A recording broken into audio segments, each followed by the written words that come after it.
नमस्कार साथियों, आप सभी का बहुत बहुत स्वागत है आपके अपने ऑनलाइन इंस्टीट्यूट निशांत ज्ञान के यूट्यूब प्लेटफॉर्म पर। मैं नितिन उपाध्याय आप सभी का स्वागत करता हूं, अभिनंदन करता हूं आज के अपने इस वीडियो पर।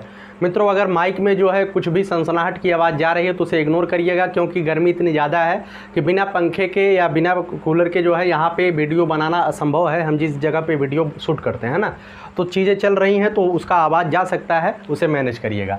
मित्रों, आज जो है आपके डीएलएड के उसी मैथ की श्रृंखला को आगे बढ़ाते हुए हम पहुँच चुके हैं इकाई 6 पर।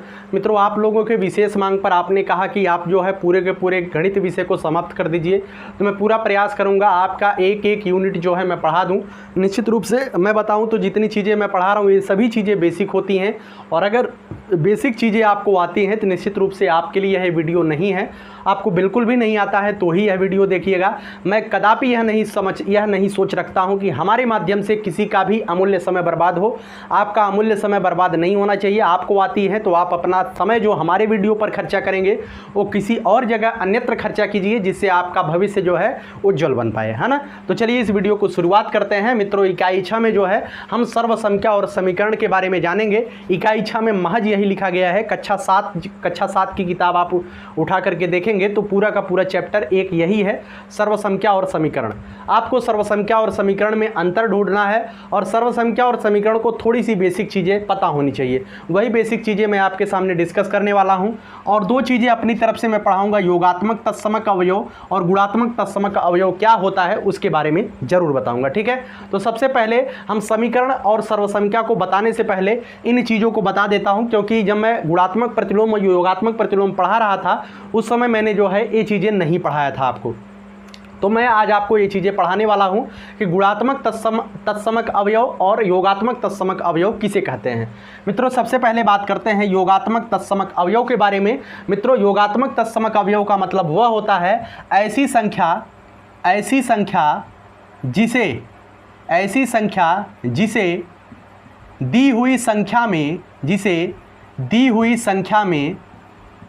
दी हुई संख्या में जोड़ने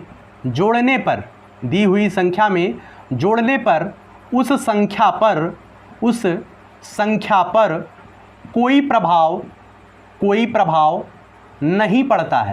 कोई प्रभाव नहीं पड़ता है। ठीक है, ऐसी संख्या जिसे दी हुई संख्या में जोड़ने पर उस संख्या पर कोई प्रभाव नहीं पड़ता है तो क्या कहलाते हैं मित्रों? वह योगात्मक तत्समक अवयव कहलाता है। इस बात को ध्यान रखिएगा। ठीक है, इन चीज़ों को आप लिख लीजिएगा, आपकी परीक्षा में एक क्वेश्चन यहाँ से पूछा जा सकता है। जैसे मैं आपसे कहूँ कि 5 का योगात्मक अवयव क्या होगा, क्या मैं पूछूँ 5 का योगात्मक तत्समक अवयव, योगात्मक तत्समक अवयव क्या होगा? ठीक है, क्या होगा? तो आप 5 दी हुई संख्या क्या है? 5 का क्या ढूंढना है? योगात्मक तत्समक अवयव। तो आप एक ऐसी संख्या हमें बताइए कि जिसे 5 में जोड़ने पर 5 पर कोई प्रभाव न पड़े, तो वह संख्या है मित्रों शून्य। क्या है? शून्य।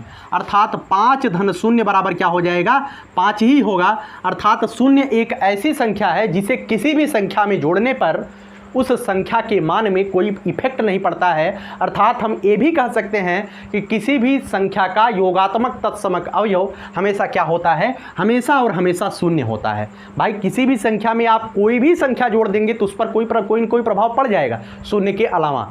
तो आप यह कह सकते हैं कि ऐसी संख्या जो किसी संख्या में जोड़ने पर उस पर कोई प्रभाव न पड़े तो वह शून्य ही है, और शून्य सभी संख्याओं का योगात्मक तत्समक अवयव कहलाता है। ठीक है, तो उम्मीद करता हूं योगात्मक तत्समक अवयव के बारे में आपने जानकारी हासिल कर लिया होगा। अब बात करते हैं मित्रों गुणात्मक तत्समक अवयव के बारे में। मित्रों, ऐसी संख्या, लिखिएगा इसे, ऐसी संख्या जिसमें दी हुई संख्या से गुणा करने पर उसके गुणनफल में कोई प्रभाव नहीं पड़ता है। कोई प्रभाव उसमें ही कोई प्रभाव नहीं पड़ता। उसमें कोई प्रभाव नहीं पड़ता है। जैसे उदाहरण के तौर पे मैं यहाँ पे गिचर पचर कर दिया हूँ, लेकिन आप ध्यान रखिएगा गुणात्मक तत्समक अवयव का मतलब क्या होगा, ऐसी संख्या जिसमें दी हुई संख्या से गुणा करने पर उसमें कोई प्रभाव नहीं पड़ता है। जैसे मैं आपसे कहूं कि 5 का गुणात्मक तत्समक अवयव क्या होगा, तो 5 को किसी एक ऐसी संख्या बताइए जिसे 5 में गुणा करने पर 5 में कोई इफेक्ट ना पड़े, ठीक है, तो वह संख्या होती 1। 5 का 1 में गुणा करेंगे तो 5 ही आएगा, अर्थात 5 में कोई प्रभाव नहीं पड़ा। तो हम ये भी कह सकते हैं कि 1 जो है सभी संख्याओं का गुणात्मक तत्समक अवयव होता है, या यूं कहें तो 1 ही 5 का गुणात्मक तत्समक अवयव है, ठीक है। आपसे योगात्मक तत्समक अवयव पूछा जाए तो 0 होता है, और गुणात्मक तत्समक अवयव पूछा जाए तो 1 होता है। शायद हमारी बातें आपके दिमाग में छप चुकी होंगी। अब आगे हम आते हैं अपने मेन टॉपिक पर, जिस टॉपिक पर मैं यह वीडियो बना रहा हूँ, ठीक है। आपसे आपके डीएलएड में सेकेंड सेमेस्टर में गुणात्मक प्रतिलोम, योगात्मक प्रतिलोम, गुणात्मक तत्समक अवयव और योगात्मक तत्समक अवयव, ये 4 चीज़ें पूछी जाती हैं और पहले भी परीक्षाओं में आई हैं, तो आप इन चीज़ों को ध्यान रखिएगा, ठीक है। तो उम्मीद करता हूं आ गया होगा। अब आइए बात करते हैं सर्वसंख्या और समीकरण के बारे में, ठीक है। चलिए,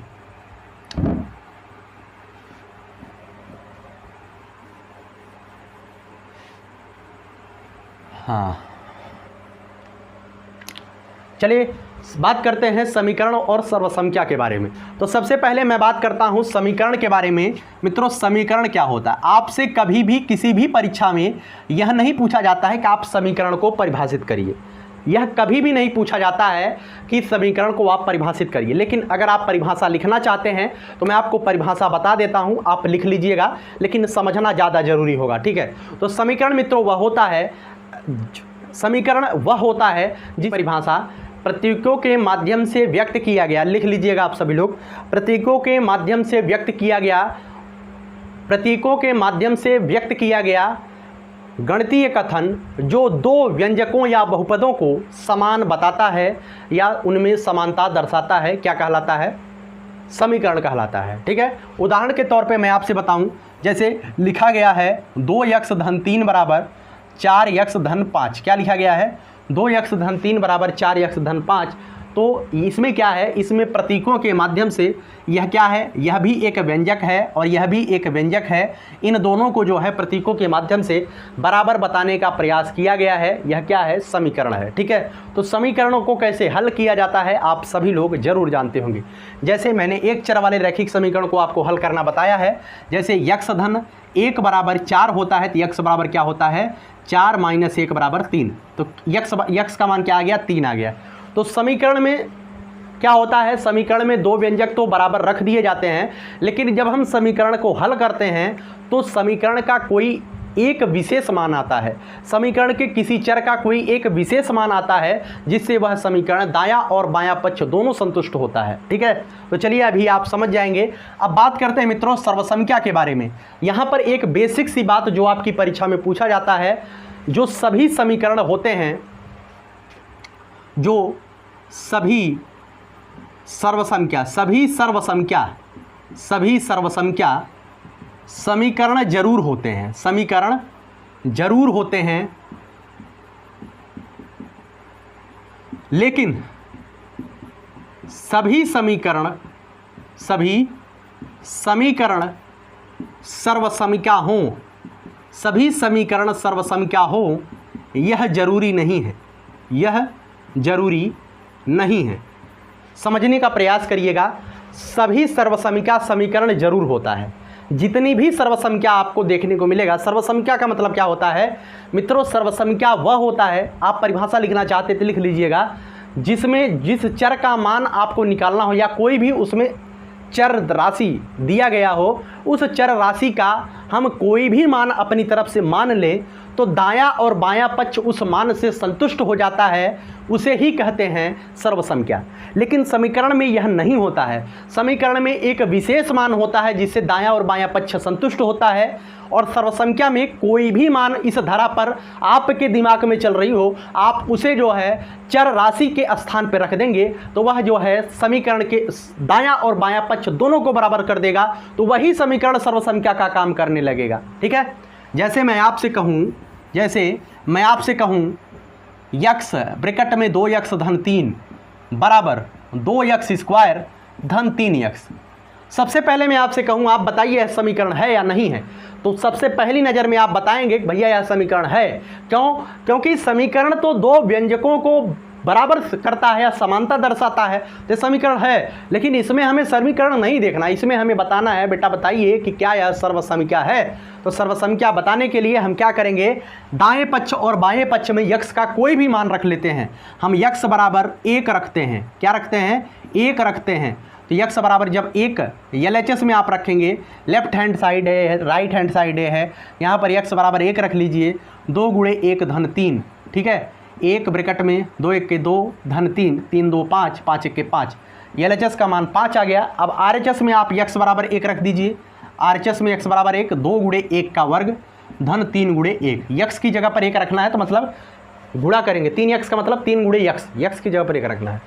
2 × 1 का वर्ग, 1 के कितनों भी घात हो उसका मान 1 ही होता है। 1 का वर्ग मतलब 1 × 1, और 1 1 के 1, 1 का घात निकाल, 1 का क्यूब निकालेंगे तो 1 × 1 × 1, 1 1 के 1 1 के 1, 1 का कितनों भी घात हो उसका मान हमेशा 1 आता है, ठीक है। तो हो जाएगा 2 × 1 धन 3 × 1। क्या हो जाएगा? 2 1 के 2 3 5, ठीक है। तो आप देख रहे हैं LHS और RHS की वैल्यू क्या आ जा रही है, बराबर आ जा रही है, ठीक है। तो आपको क्या ज्ञात हुआ? आपको ज्ञात हुआ कि सर्वसंख्या जो होता है, सभी समीकरण, जितने भी समीकरण आपको दिखाई दे रहे हैं वो सभी सर्वसंख्या नहीं होते हैं, लेकिन जितनी भी सर्वसंख्या आपको दिखाई दे वह समीकरण जरूर होता है। क्योंकि ये मैं वेन डायग्राम के माध्यम से बताता हूँ। ये क्या है? ये पूरा जो है समीकरण है, और समीकरण के बीच में ही एक छोटा सा बच्चा पैदा हुआ है जिसे हम सर्वसंख्या बोलते हैं। क्या बोलते हैं? सर्वसंख्या बोलते हैं, ठीक है। समीकरण का ही लल्ला है सर्वसंख्या। तो क्या हुआ? तो समीकरण, सभी समीकरण सर्वसंख्या होंगे जरूरी नहीं है, लेकिन सभी सर्वसंख्या समीकरण होंगे, क्योंकि सर्वसंख्या जो है समीकरण से ही उत्पन्न हुआ है, ठीक है। तो उम्मीद करता हूँ आपको समझ में आ गया होगा कि सर्वसंख्या और समीकरण क्या होता है, ठीक है ना। तो आइए चलिए, कुछ सवाल मैंने आपके सामने लिया है जो बहुत ही आसान सवाल है, और ईमानदारी से आप लोग करेंगे तो अगर आपको गणित बिल्कुल भी नहीं आती है तब भी आप कर ले जाएंगे, ठीक है। तब भी आप क्या करेंगे? कर ले जाएंगे। सबसे पहला सवाल आपके सामने दिया गया है, 2x धन 3 बराबर 5। यह समीकरण है या सर्वसंख्या है बताइए, ठीक है। समीकरण है या सर्वसंख्या है बताइए, ठीक है। तो जिस भी समीकरण को, सब पहली नज़र में देखने पर हर एक चीज़ समीकरण ही दिखाई देगी, ठीक है। किसी भी सर्वसंख्या या समीकरण को आपको देखने के लिए दिया जाएगा तो पहली नज़र में जब आंखें चार आप करेंगे तो आपको प्यार नहीं होना चाहिए। जब पहली ही नज़र में आप उस व्यंजक को देखेंगे तो पहली ही नज़र में आपको वह समीकरण दिखाई देना चाहिए, ठीक है। तो जैसे ही आंखें चार इस व्यंजक से हमारा हुआ तो हमने देखा कि यह समीकरण है, और इस समीकरण को हमने हल करने का प्रयास किया। तो समीकरण को मैंने हल किया तो 2x बराबर 2 आ गया, और x की वैल्यू 2/2 आ गई, अर्थात x की वैल्यू 1 प्राप्त हो गई, ठीक है। x की वैल्यू क्या प्राप्त हो गई? 1 प्राप्त हो गई। अब अगर यह समीकरण है, समीकरण अगर यह है तो यह समीकरण एक, जब जैसे ही LHS में x बराबर 1 रखने पर, क्या रखने पर? x बराबर 1 रखने पर 2 × 1 धन 3, 2 1 के 2 धन 3 बराबर 5। क्या यह 5 RHS के बराबर आया कि नहीं आया? ठीक है, RHS के बराबर आया कि नहीं आया? आप कहेंगे भैया आया।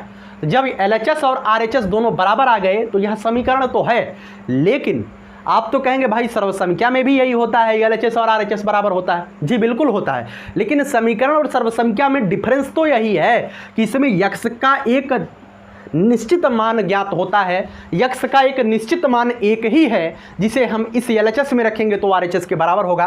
बाकी यक्स का मान इस समीकरण में, इस धरा पर एक के अलावा कोई नहीं है जो इस समीकरण के दाएं और बाएं पक्ष को संतुष्ट कर दे। इसी वजह से समीकरण और सर्वसंख्या में बेसिक सा डिफरेंस यही होता है कि अगर यह सर्वसंख्या होता तो यक्स का मान कुछ भी हम रख देते तो यह जो है बराबर आ जाता है, लेकिन अगर समीकरण है तो समीकरण में यक्स का एक निश्चित मान होता है जो कि इस समीकरण को संतुष्ट करता है। ठीक है, तो पहला सवाल आपने जान लिया, यह क्या है?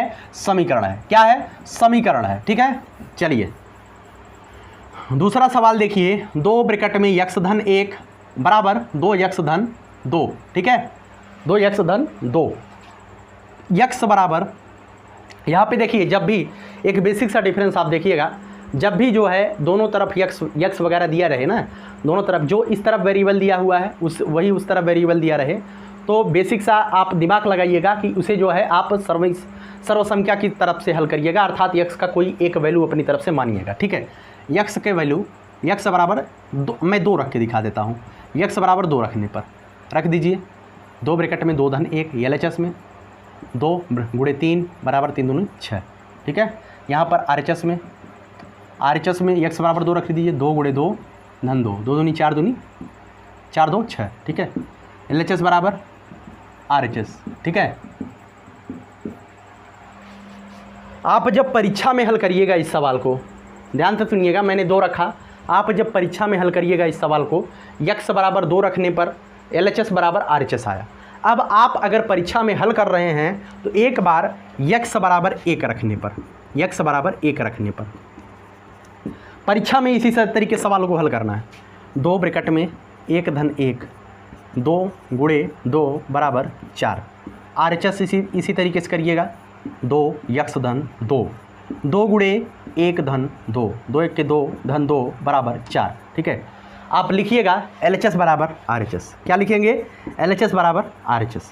ठीक है, आप जब उत्तर लिखिएगा तो उसमें लिखिएगा यक्स का मान 2 रखने पर भी LHS और RHS का मान बराबर आता है, और यक्स का मान 1 रखने पर भी LHS और RHS का मान बराबर आता है। तो हम कह सकते हैं यक्स एक विशेष मान के लिए बराबर नहीं है दोनों पद, अर्थात यक्स का हम कोई भी मान रखेंगे तो LHS और RHS बराबर आएगा।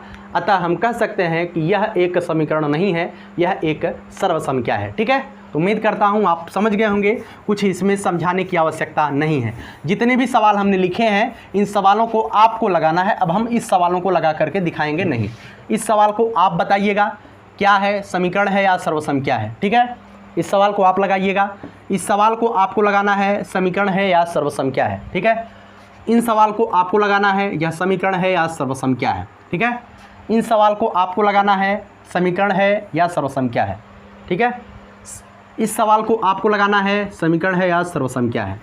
अब चौथा सवाल मैंने लिया है, वो सवाल मैं आपके सामने, बहुत ही नॉर्मल सवाल है, बच्चे तो देख करके ही कर देंगे जो प्रतियोगी छात्र होंगे, है ना। बस वैसे ही देखिए, इन सवालों को हल कर लेंगे नहीं। सवाल देख लीजिए, मीरा ने एक गणित की पुस्तक खरीदने के लिए माँ से कुछ रुपए उधार लिए। ठीक है, माना मीरा ने माँ से यक्स रुपया उधार लिया, यक्स रुपया उधार लिया। ठीक है, मीरा ने माँ से यक्स रुपया उधार लिया, उसके पिताजी ने उसे 100 रुपये दे दिए। अब यक्स रुपया पहले से उसके पास है, अब उसके पापा ने उसे 100 रुपया दे दिया तो उसके पास यक्स धन 100 रुपये हो गए। ठीक है, दोनों रुपए को मिलाकर उसके पास अब कुल 150 हो गया, अर्थात अब उसके पास जो है 150 रुपया हो गया। तो मीरा ने अपनी माँ से कितने रुपए लिए थे, यक्स का मान क्या हो जाएगा 150 माइनस 100, तो बराबर एक्स की वैल्यू हो जाएगी 50, अर्थात मीरा ने अपनी माँ से 50 रुपये लिए। ऐसे भी सवाल आपके DLED की परीक्षा में आए हैं। ठीक है, इन सवालों को आप लगाइएगा। अगर आपका बेसिक बहुत ही ज़्यादा कमज़ोर है तो आप ज़रूर इन पर अपना प्रैक्टिस करिएगा, आ जाएगा, कन्फर्मली आएगा। जैसे मैं ये सवाल बता देता हूँ आपको कैसे लगाना है। यक्स धन 4 बराबर, इसे आप लिख लीजिए, यक्स धन 4 बराबर 6 ऋण 3 यक्स। पहले आप देखिए समीकरण है कि नहीं है। देखिए, यक्स धन 3 यक्स, 3 बीजीय व्यंजक एक तरफ, अंक गणितीय व्यंजक एक तरफ, यक्स धन 3 यक्स बराबर 6 माइनस 4, यक्स धन 3 यक्स बराबर क्या आ जाएगा, यक्स धन 3 यक्स बराबर क्या आ जाएगा, यक्स धन 3 यक्स बराबर क्या आएगा 4 यक्स। क्यों? क्योंकि एक यक्स धन 3 यक्स है, ये 4 यक्स हो गया, 4 यक्स बराबर 2, यक्स बराबर 2/4, 2 1 के 2, 2 दूनी 4, यक्स बराबर क्या आ गया 1/2। अब LHS में 1/2 रख दीजिए, LHS में 1/2 रखने पर x की वैल्यू 1/2 आई है ना, तो रख दीजिए 1/2 धन 4, 2 चौका 8, 8 1 9, 9/2। अब RHS देखिए 6 माइनस 3 यक्स, क्या हुआ 6 माइनस 3 है, 6 माइनस 3 गुणे 1/2, 6 माइनस 3 दूनी 6, 3 1 के 3/2। ठीक है, 3 दूनी मतलब 3 1 के 3/2। अब इसे हल करीजिए, 6 दूनी 12 में से 3 गया 9/2, इसे तो आप हल कर ले जाएंगे। अब देखिए x का मान 1/2 आया यहाँ पे, पहले मैंने हल किया तो x का मान 1/2 आया। अब LHS में 1/2 रखा, RHS में 1/2 रखा, मैंने देखा कि LHS और RHS में 1/2 रखने पर इसका मान बराबर आ जाता है। तो हम ये कह सकते हैं कि x का जो मैंने मान प्राप्त किया है उसे रखने पर यह दोनों मान बराबर आ रहे हैं, अर्थात x का एक विशेष मान 1/2 ही है, जिसे रखने पर LHS और RHS बराबर आ रहा है। तो विशेष मान के लिए समीकरण होता है, अब x के अलावा 1/2 के अलावा यहाँ पर कुछ भी आप रखेंगे तो इसका मान कभी भी बराबर नहीं आएगा। तो यह क्या है, एक समीकरण है। ठीक है, तो इसी तरीके से आप इन सवालों के ऊपर अपना हाथ आजमाइएगा। ठीक है, यह वीडियो कैसी लगी कमेंट बॉक्स में ज़रूर बताइएगा। और भी जितने भी चीज़ें हो सकती हैं, मैं अभी आपके लिए उतना कुछ नहीं कर रहा हूँ जितना कर सकता हूँ, मेरे अंदर जितना सामर्थ्य है मैं उतना करने में सक्षम नहीं हूँ। अभी हमारे सामने कुछ कार्य हैं जिसे कार्यों को पूरा करने के लिए मेरे पास समय नहीं है, और धीरे धीरे ईश्वर की कृपा दृष्टि रहेगी, सौभाग्य मेरे साथ रहा और भाग्य मेरा मित्र रहा तो हम आपके लिए कुछ अच्छा ज़रूर करेंगे। और उसी अच्छे करने के उद्देश्य से ही हम इस YouTube पर आए हैं, और आपका आशीर्वाद रहेगा तो हम बेहतर आपके लिए कर पाएंगे। माता सरस्वती की कृपा रहेगी, इसी तरीके से हमारा और आपका साथ बना रहेगा, और आगे भी हम बेहतर को और बेहतर बनाने का प्रयास करते रहेंगे। ठीक है, और आपको जो जैसे कि मैंने पर्यावरण का कल वीडियो डाला था तो बच्चों ने कहा कि भैया आप यूपी टेट के ही वीडियो चलाइए। ठीक है, जो भी वीडियोज आप दीजिए यूपी टेट के ही दीजिए। मित्रों, मुझे सबका ख्याल रखना पड़ता है, तो अगर आप अभी देखिए आपके सामने यूपी टेट का कोई एग्ज़ाम नहीं है तो जितनी भी चीज़ें हो चुकी हैं यूपी टेट से रिलेटेड, आप उसका नोट्स वगैरह बनाते रहिए। और आप, मैं ये नहीं कहूँगा आप कहीं से मत पढ़िए, आप कहीं किसी भी बुक से पढ़ते हैं, कहीं से पढ़ते हैं, मुझे उससे कोई दिक्कत नहीं है। लेकिन हाँ, मैं अपनी तरफ से एक वादा ज़रूर करता हूँ, अगर मैं इस धरा पर रहा तो मैं पूरा यूपी टेट का सिलेबस पूरा करवाऊँगा। ठीक है, मैं यूपी टेट का पूरा सिलेबस पूरा करवाऊँगा। बस ज़रूरत है तो आपको चैनल को सब्सक्राइब करने की ज़रूरत है तो आपको लाइक करने की ज़रूरत है। हमारा मोटिवेशन एक छोटा सा वाक्य लिख करके आप कर सकते हैं, क्या मैं आपके लिए बेहतर कर रहा हूँ या नहीं कर रहा हूँ। अगर कर रहा हूँ तो आप कुछ ना कुछ ज़रूर किया करिए। चैनल के लिए ज़्यादा से ज़्यादा सब्सक्राइब करिए, और वीडियो को हो सके तो आप अपने मित्रों तक शेयर करिए ज़्यादा से ज़्यादा। जब छात्र बल बढ़ेगा तो हमारा भी मोटिवेशन बढ़ेगा। ठीक है, अंत में फिर अपनी लाइन बोलूँगा, यही जज्बा रहा तो मुश्किलों का हल भी निकलेगा, जमी बंजर हुई तो क्या वहीं से जल भी निकलेगा। न हो मायूस न घबरा इस अंधेरे से मेरे साथी, इन्हीं रातों के दामन से सुनहरा कल भी निकलेगा। बहुत बहुत धन्यवाद। जय हिंद, जय भारत।